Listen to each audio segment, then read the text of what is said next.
Kaibigan, welcome sa ating munting channel. For more videos, please like, share, and subscribe para updated ka sa ating mga bagong upload na videos. Subscribe na!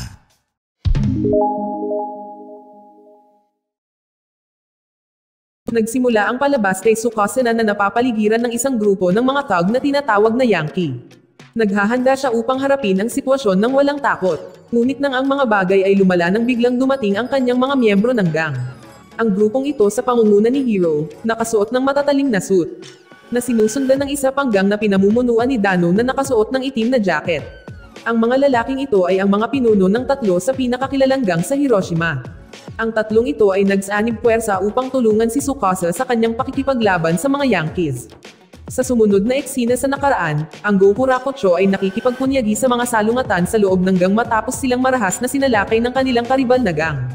Sumunod na eksena gumagala si Yuji sa mga lansangan na sinamahan ng kanyang mga miyembro ng gang. Nakita nila ang isang high school student na binobully ng grupo ng Yankees. Si Yuji at ang kanyang mga kasama ay hindi nag-aatubiling makialam, ngunit sa sandaling makilala sila ng mga bully bilang mga miyembro ng Gokurakucho, dali-dali silang umatras na kinuha ang regalo ng mag-aaral. Ang estudyanteng sinagip nila ay si Tsukasa na kamakailan lamang ay bumili ng singsing para ibigay sa isang babae na hinahangaan niya. Si Yuji at ang kanyang mga kasamahan ay nagpasya na pag-aralan ang sitwasyon at maingat na tinitingnan ang babae at pinag-uusapan. Pagkatapos ay pumunta sila sa coffee shop kung saan nagtatrabaho ang babae at nalaman ni Tsukasa na ang kanyang pangalan ay Kumi-chan. Habang ang iba sa grupo ay naguguluhan sa hindi pamilyar si Tsukasa sa Gokurakucho at sa iba pang lokal na mga gang. Natuklasan nila na si Tsukasa ay bagong lipat sa kanilang lugar. Hiniling ni Yuji sa kanilang pinuno na si Toshi na makipagkasundo sa karibal nilang gang. Ngunit nag-aalala siya na ang gayong hakbang ay maaaring makasira sa reputasyon ng kanilang gang. Sa kabilang banda ay naniniwala si Eiji at Hisao na hindi dapat si Toshi ang tanging nagdedesisyon. Na isinasaalang-alang ang tungkulin ni Yuji bilang pangalawa sa command. Nang marinig ito ay sinasalamin ni Yuji ang oras kung kailan binigyan sila ng kanilang dating pinuno ng isang direktang utos na ang Gokurakucho ang number 1 na gang sa Hiroshima. Habang naglalakad si Yuji, nakita niya si Tsukasa na nagtatanong sa mga mag-aaral tungkol sa kanyang kahon ng regalo. Pagkatapos nakita nila si Kumi-chan, napilit na kinaladkad ng isang grupo ng mga Yankee. Kaagad sinubukan ni Tsukasa na sumugod sa kanya, ngunit namagitan si Yuji na iginiit na wala siyang magagawa. Gayunpaman ay hindi pinansin ni Tsukasa ang kanyang payo at nagpasyang tanggapin ang mga bagay-bagay sa sarili niyang mga kamay. Pumunta siya para iligtas si Kumi-chan, na hawak ng walang iba kundi si Toshi na pinuno ng Gokurakucho. Nang walang pagkaantala, inutusan ni Toshi ang kanyang gang na turuan ng leksyon si Tsukasa. Habang si Yuji, Eiji at Hisao ay nanonood ng hindi nakikialam. Habang pilit na hinihila ni Toshi si Kumi-chan palayo at sinampal niya ang kawawang babae sa kanyang mukha. Nang hindi inaasahan ng pagkilos na ito ay nag-apoy ng kung ano sa loob ni Tsukasa, na naging dahilan upang hatulan niya si Toshi, dahil sa kanyang kababang loob na ginawa sa pagsakit sa isang babae, na ikinagalit muli ng pinuno sa kanya at inutusan ang gang na parusahan si Tsukasa. Gayunpaman sa pagkakataong ito ay buong tapang niyang nilalabanan ang mga ito sa pagpapakita ng hindi inaasahang katapangan. Bukod pa rito ay tinanong din ni Tsukasa si Yuji at ang kanyang mga kasama, na hinahamon kung bakit nila ipinagtatanggol ang isang tulad ni Toshi, sa halip na protektahan ang kanilang gang. Dahil sa mga sinabi ni Tsukasa, si Yuji ay hinarap si Toshi na humahantong sa isang mabangis na alitan. Si Tsukasa pagkatapos ay inatake si Toshi at pinalo ng isang malakas na suntok sa kanyang mukha. Dahilan upang siya ay nawalan ng malay. Pagkatapos ay sumulyap siya kay Kumi-chan na baka masiraan ng loob habang nagmamadali itong pumunta kay Toshi. Kasunod ng laban na si Tsukasa ay nananatiling kalmado, at nalaman niya na si Kumi-chan ay nakababatang kapatid pala na babae ni Toshi. Pagkatapos si Yuji na nabawi ang singsing at iabot ito kay Tsukasa. Tumindi ang kabiguan ni Tsukasa, at sa sandaling iyon ay nagtanong si Eiji tungkol sa kinabukasan ng Gokurakucho, at ipinaliwanag ni Yuji na susundin nila ang panuntunan kung sino ang makakatalo sa pinuno ay magiging susunod na pinuno. Si Eiji at Hisao ay nagpalitan ng hindi tiyak na mga sulyap at ang kanilang mga mata ay bumaling sa bagong pinuno ng Gokurakucho, si Tsukasa. Ang balita ng bagong pinuno ng Gokurakucho ay mabilis na kumalat na parang chismis sa dalawang magkatunggaling gang na Beast at Knights, na nag-uudyok ng kawalan ng katiyakan sa underworld ng Hiroshima. Habang si Eiji ay nakita ang isang babae na pinangalanang Mika, na may kaugnayan pala sa kalabanggang na Knights. Kinabukasan ay nagtipon sina Yuji, Eiji at Hisao sa isang coffee shop at sumama din sa kanila si Tsukasa. Ilang sandali pa ay lumapit si Kumi-chan sa kanilang mesa para iparating ang kanyang pasasalamat sa tulong ni Tsukasa noong nakaraang araw. Nang umalis na si Kumi-chan, si Hisao ay nagkomento sa maswerteng pagkakataon na si Kumi-chan ay may kaugnayan sa isang tao sa loob ng kanilang sariling gang.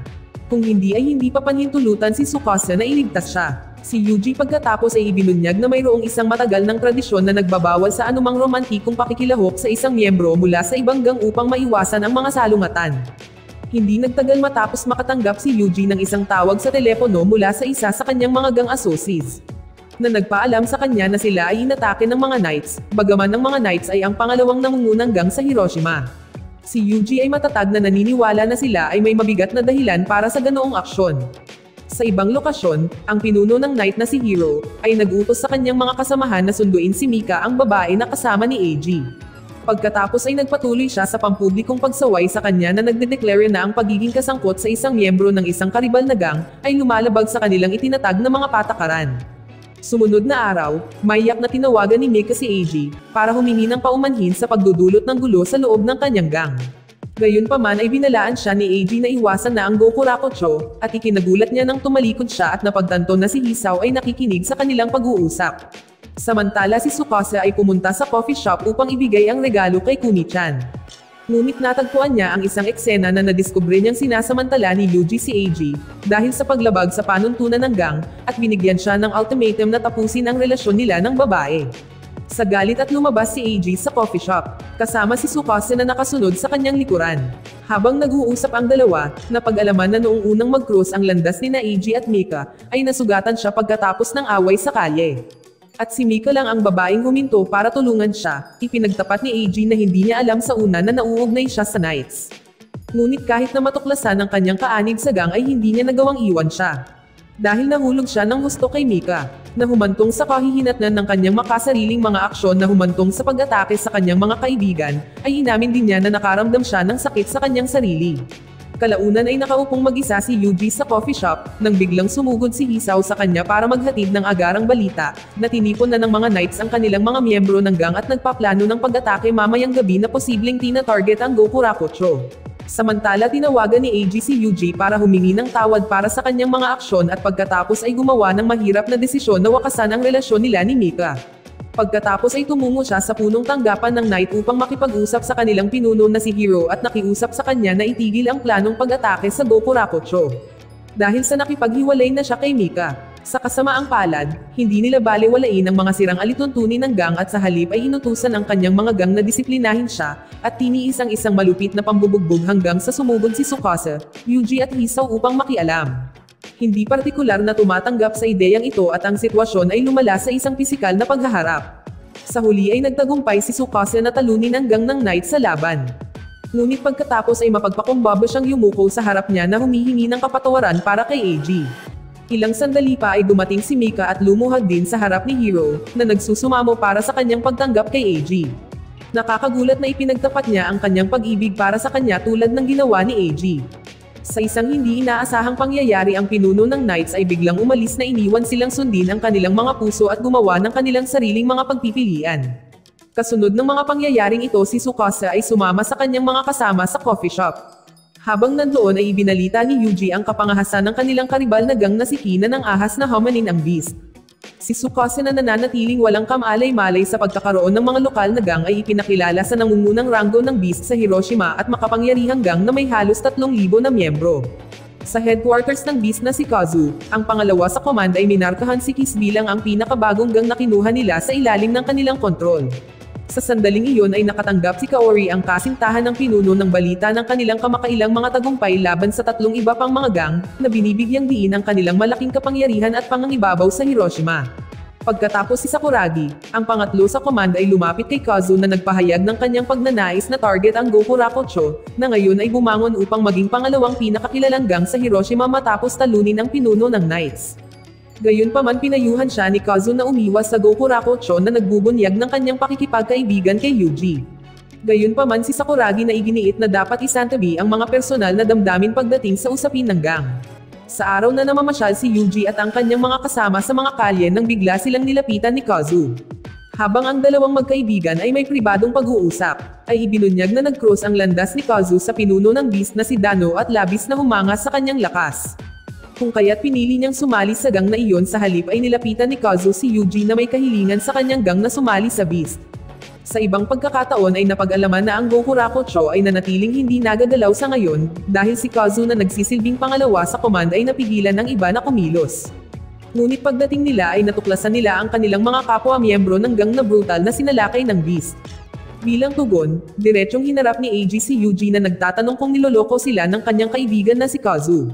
Maya-maya sa headquarters ng Beast ipinaalam ni Yuji kay Kazu ang tungkol sa pag-atake sa Goku Rakucho, ngunit nakakagulat ay ganap na hindi niya alam. Sa sumunod na eksena, si AG ay nagdidirekta ng kanyang galit kay Yuji na humihingi para malaman kung bakit sinalakay sila ng Beast. Sa sandaling iyon, iniisip ni Hisao na ang instigator ay maaaring si Sakuragi na kilalang-kilala sa pag-abuso sa kanyang awtoridad. Pagkatapos ay hinarap ni Kazu si Kaori tungkol sa mga aksyon ni Sakuragi na nagdulot ng kaguluhan sa gang at hiniling sa kanya na iulat ang sitwasyon sa kanilang pinuno na si Dano. Nang maglaon nakatanggap si Yuji ng isang text mula kay Kazu na humihiling ng isang pulong, gayunpaman pagdating niya sa itinalagang lokasyon ay lumitaw si Sakuragi at ang kanyang mga kasamahan na nagpapakita na siya ang nagpadala ng text. Samantala habang hinihintay ni Kazu si Yuji sa labas ng coffee shop na kasalubong niya si Tsukasa, sinabi ni Tsukasa ang tungkol sa mensaheng ipinadala ni Kazu. Nang marinig ito ni Kazu, na napagtanto ni Kazu na si Yuji ay nalinlang ni Sakuragi. Nang hindi nag-aksaya ng oras ay sumugod siya sa kanyang kaibigan kasama si Tsukasa. Sa kanilang pagdating ay nadiskubre nila si Yuji na nakahandusay sa lupa at labis na nasaktan. Biglang sinuntok ni Tsukasa si Sakuragi na humantong sa isang matinding away sa mga pagitan ng Beast. Sa gitna ng kaguluhang ito, ay ikinaalam ni Kaori kay Dano ang tungkol sa nagaganap na pakikipaglaban sa Goku Rakucho na nag-udyok sa kanila na sumugod sa pinangyarihan. Habang si Tsukasa ay tinalo lahat ng miyembro ng Beast, pagdating ni Dano agad siyang inatake ni Tsukasa sa kanyang dibdib. Gayunpaman ay nakakagulat na hinayaan ni Dano na makaalis sina Tsukasa at Yuji nang hindi pinalaki pa ang sitwasyon. Maya-maya sa punong tanggapan ng Beast, tinipon ni Kazu ang lahat ng miyembro ng gang gaya ng itinagubilan ni Dano at Kaori. Nang wala sa oras na ibinalita ni Sakuragi na ang kanilang digmaan sa Goku Rakucho ay opisyal nang nagsimula. Sa wakas ay nakatagpo na si Dano ng isang mabigat na kalaban si Tsukasa. Habang walang pagpipilian si Kazu kundi makipaglaban sa kanyang kaibigan, lalo na dahil sinusuportahan ng kanilang pinuno ang desisyong ito. Sa bandang huli, nakipag-ugnayan si Kazu kay Yuji upang ihayag ang mga plano ng Beast para maglunsad ng pag-atake sa Goku Rakucho. Maliwanag na si Dano na pinuno ng Beast ay tumitingin kay Tsukasa bilang kanyang pangunahing karibal at ito ang tanging dahilan para sa pag-target sa Goku Rakucho. Bilang tugon ay nagpasya si Yuji na pumunta sa labanan ng mag-isa at hindi isama si Tsukasa mula dito. Gayunpaman si AG at Hisao ay sumulong na nag-aalok ng kanilang suporta at nagpasyang sumama kay Yuji sa labanan. Kinabukasan, ang Beast Gang ay pumunta sa punong tanggapan ng Goku Rakucho upang makatagpo lamang ng 3 miyembro ng gang na naruroon sina Yuji, AG at Hisao. Nang walang pag-aalinlangan si Kazu at Sakuragi na nag-utos sa kanilang mga miyembro para salakayin sila.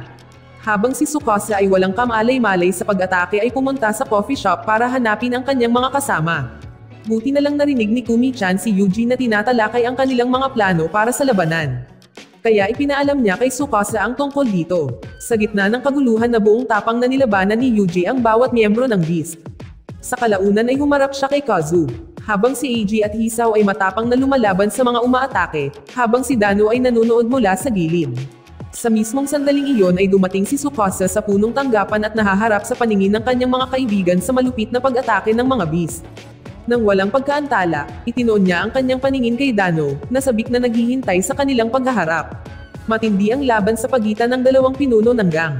Gayunpaman sa mismong sandaling iyon ay sinamantala ni Sakuragi ang sitwasyon at palihim na naglulunsad ng isang sorpresang pag-atake kay Tsukasa. Ang biglaang pangyayari ito ay nabigla ang lahat kabilang ang kanilang pinunong si Dano.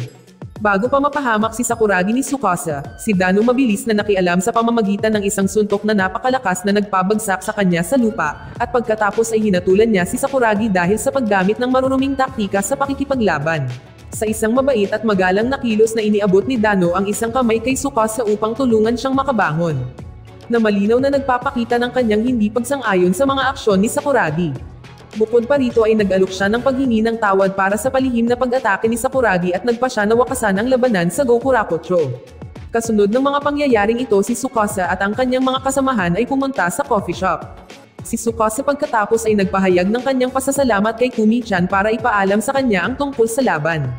Dito nagtatapos ang palabas. Salamat sa panonood, kaibigan.